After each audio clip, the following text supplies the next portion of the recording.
basirah pandangan hati, mata dengan hati disebut dengan syahid atau syahadah. Makanya ketika orang menentukan satu Ramadan itu harus dengan syahadah. Syahadah itu melihat dengan mata dan hati dipadukan menjadi sebuah disiplin ilmu yang namanya ilmu falakiyah. Ya. Yang di Quran kan begitu. Ya. Faliyasum, ketika sudah disaksikan, menyaksikannya itu dengan mata dan hati dibarengi dengan ilmu. Maka akan menjadi sebuah kebenaran. Itu Al-Quran bahasanya hebat sekali. Orang yang menuduh zina pun itu bahasanya dengan kata syahadah. Harus disaksikan dengan mata dan juga dengan hati. Nanti akan memberikan sebuah kebenaran, saksi kebenaran. Ya. Orang jual beli juga menggunakan syahidah ini ayatnya. Ya. Jadi sebenarnya luar biasa sekali ketika kita betul-betul mendalami Al-Quran secara tematik. Jadi hasanah sama sayyi'ah itu adalah kebaikan yang nanti akan berakibat pada dosa dan pahala. Itu hasanah sama sayyi'ah. Kalau dosa sama pahala, maka akan berujung pada neraka sama surga. Makanya kita minta doanya apa? Tadi Rabbana atina fid dunya hasanah, bukan fid dunya khairah. Bukan ya. Bukan fid dunya thayyib, bukan, tapi menggunakan hasanah. Itu artinya apa? Bahwa amal kita itu murni dari hati dan itu yang akan menjadi bekas dan juga investasi kita nanti di akhirat. Makanya ketika doa ingin dosa kita diampuni itu adalah nukaffir anhu sayyi'ati. Makanya kalimatnya adalah sayyi'ati. Bukan syarri, bukan pun kalimat yang lain, tapi sayyi'ah. Maka kebaikan yang tulus, ikhlas dan murni dari hati, itulah kebaikan yang disebutkan dalam Al-Quran dengan istilah hasanah. Jadi Rabbana atina fid dunya hasanah, di dunia juga baik, di akhirat pun akan mendapatkan nikmat. Jadi amal nanti yang akan muncul itu adalah hasanah yang baik. Itu makna hasanah, kebaikan, yang lawannya adalah sayyi'ah, keburukan di dalam Al-Quran. Sebenarnya enak sekali ya. Jadi ayat yang disebutkan innal hasanata, sesungguhnya kebaikan itu yudhibnas sayyi'ah, akan menghilangkan keburukan. Jadi setiap hari kita itu bikin tinta hitam hapus lagi, tinta hitam hapus lagi. Ya. Makanya dalam ilmu tasawuf itu kalau manusia yang sukanya itu kadang taat, kadang enggak, itu disebut dengan khatirin. Ya. Jadi khawatir itu disebut khatirin. Ya. Kadang imannya kuat, kadang enggak, itu disebut dengan khatirin. Yang berikutnya tadi ada albir. Albir itu lawannya adalah fahisyah. Ya. Nah, kalau albir ini biasanya berdampingan dengan kata apa, Pak? Birrul walidain. Biasanya berkaitan dengan disambung dengan birrul walidain. Kebaikan kepada orang tua. Nah, kalau kebaikan sama orang tua itu dimaknai oleh Ibnu Mandur adalah hakikat dari kebaikan itu adalah munculnya akhlakul karimah. Makanya di ayat Al-Quran itu lebih enak lagi. Lan tanalul birra hatta tunfiqu mimma tuhibbun. Tidaklah engkau memperoleh sebuah kebaikan hatta tunfiqu, sampai engkau mampu memberikan harta mimma tuhibbun, dari sebagian yang engkau sukai. Kira-kira kalau kita punya benda yang kita sukai, kita kasih ke orang, bisa nggak?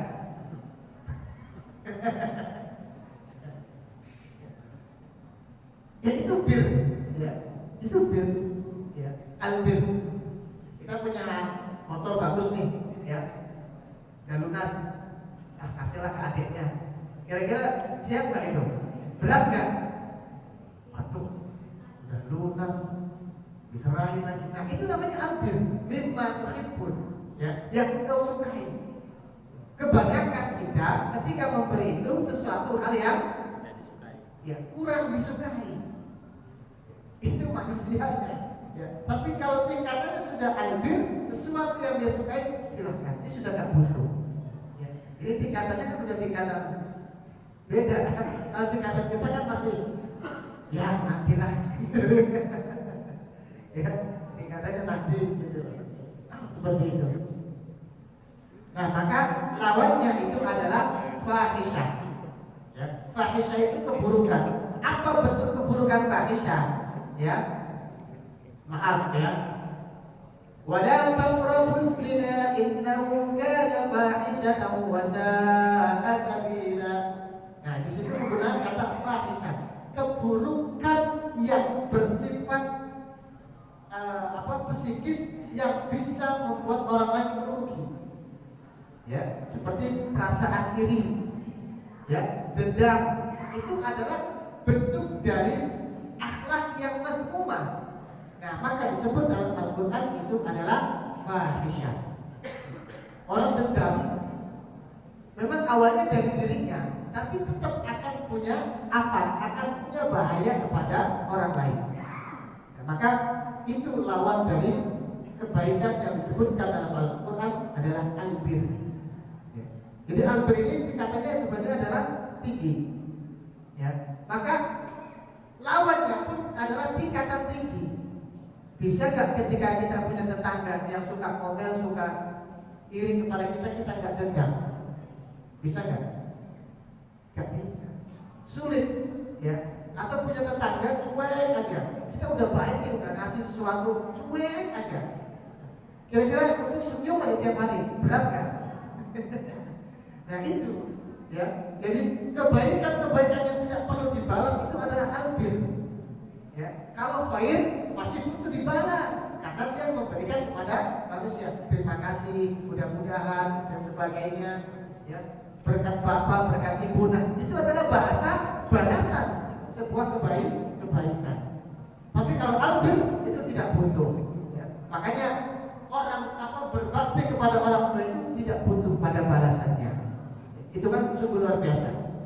Kalau orang dulu bilang begini, orang dulu punya anak 6, bisa nggak diurus sama orang tua 2? Bisa, nyatanya gede semua.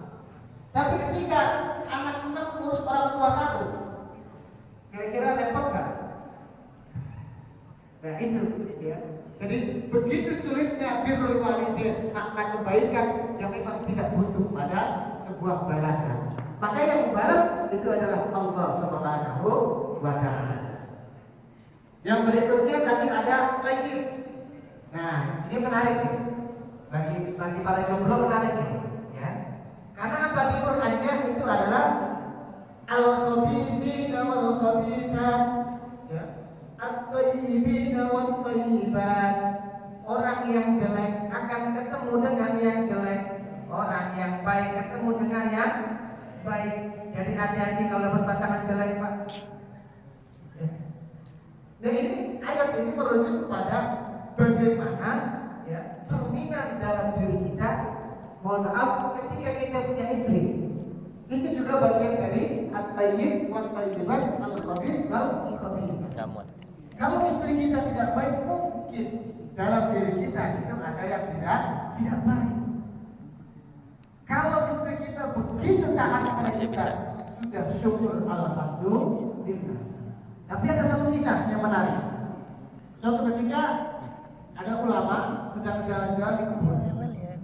Ada orang laki-laki sama perempuan suami istri itu duduk bersama bercanda, pokoknya harmonis lah. Tapi yang laki-lakinya itu hitam, kecil, hidup lagi. Perempuannya itu persis kayak Syahrini. Syahrini aja biar langsung kayak gambaran. Ya, kira-kira Syahrini cantik nggak? Cantik nggak? Itu yang mana masih jomblo kayaknya. Cantik kan? Nah, ulama itu heran. Kenapa orang yang cantik itu mau sama orang yang hitam, kecil, hidup lagi? Itu kalau lewat di depan kita, kira-kira kita mau ngomong apa? Kasian amat. Tuh, kayak gitu kasian juga. Pasti komentar dalam hatinya, ya. Karena rasa penasaran itu muncul, akhirnya ulama itu tanya, ya, tanya kepada yang laki-laki, ya Rasul, kenapa engkau itu zaujatun jamilah, istrimu itu begitu cantik? Dia menjawab apa? Saya rupanya, bentuknya memang jelek, tapi hati saya itu betul-betul bersih di hadapan Allah Subhanahu wa Ta'ala. Sehingga Allah kasih, ya, satu balasan bahwasanya kebersihan hati saya digambarkan dengan istrinya yang cantik. Si istrinya juga ditanya, kenapa kamu itu mau sama orang ini? Gitu loh, ya. Dia jujur, hati saya masih kotor untuk beribadah kepada Allah, walaupun wajah saya cantik. Maka Allah kasih suami yang jangan-jangan pulang-pulang dipandang istrinya nih, nanti nggak pakai ya. Kalau tidak berarti ya. Ini benar cerita ini, ya. Artinya apa? Itulah bagian dari sebuah kebaikan yang dalam Al-Quran disebut thayyib wal khabisa. Itu ranahnya adalah sebagai cermin, ya. Dan juga kata thayyib itu biasanya diperuntukkan untuk bentuk makanan yang baik dalam Al-Quran, ya. Makanya kan kita ketika doa Allahumma rizqna rizqan wasi'an halalan thayyiban, bukan halalan khairan, bukan, tapi halalan thayyiban, gitu, ya. Yang baik itu dalam arti memaknai sebuah asupan makanan yang kita dapatkan. Jadi kalau khabis itu berarti sebuah kejelekan yang bersifat makannya tempat, ya, dia bersifat makannya tempat ataupun sebagai cermin dalam kehidupan kita. Yang terakhir, ini yang paling penting adalah ada al-maslahah wal mafsadah. Maslahah itu artinya kebaikan, mafsadah itu keburukan. Zaharul fasadu fil barri wal bahri bima kasabat aydin nas. Kata fasada, ya, wa yasfiku dima dalam ayat lain itu adalah memaknai kerusakan yang bersifat alam dan juga tatanan sosial. Itu namanya fasad, ya, rusak. Maka lawannya adalah maslahah, perdamaian atau kebaikan. Orang kalau suami istri berantem mau balik lagi namanya apa? Berantem. Saya talak satu, balik lagi namanya apa? Rujuk. Ya, maka dalam Al-Quran menggunakan kata apa? Wassulhu khair. Katanya adalah solahan. Ayatnya apa? Bentuknya sama, yaitu maslahah, damai. Ya, damai. Innamal mu'minuna ikhwatun fa aslihu, menggunakan kata aslahah. Ya, orang mukmin dengan mukmin yang lain harus damai. Jadi makna maslahah kebaikan dalam Al-Quran ini adalah kebaikan dalam bentuk jangan merusak dunia, jangan merusak alam, jangan merusak tatanan sosial, jangan merusak hubungan antar manusia. Sedangkan manusia itu sebenarnya apa? Nurus apa? Di Al-Quran itu kalau ada fiha wa yufsidu fiha wa yasfiku dima. Itu sebenarnya manusia itu begitu, ya, merusak dengan tumpah darah, ya. Karena apa? Karena berawal dari kepentingan. Jadi kebaikan yang selama ini kita pahami dalam Al-Quran itu punya porsi, tempat dan bahasa yang berbeda, ya. Sama seperti ketika kita taruh sesuatu itu akan berbeda istilahnya, ya. Sama-sama pulpen, tapi ketika ditaruh di sini itu beda. Ketika ditaruh di meja itu beda, ya. Seperti itu. Begitu luasnya Al-Quran di dalam memaknai sebuah kehidupan, terutama pada kajian ini adalah kebaikan dan keburukan. Oleh karena itu, secara umum bahwasanya mulai dari pribadi, mulai dari hubungan sosial dan juga mulai dari hubungan alam, semua punya konsekuensi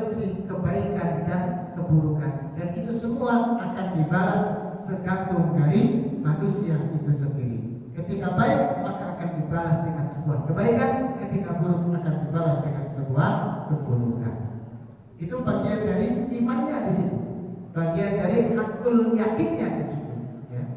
Mudah-mudahan ini bisa memberikan satu gambaran bahwasanya kalau kebaikan kita pada istri itu namanya adalah kebaikan thayyiban, ya, sama istri, ya. Kalau kebaikan kita sama anak itu adalah kebaikan albir, ya, tidak butuh pada balasan.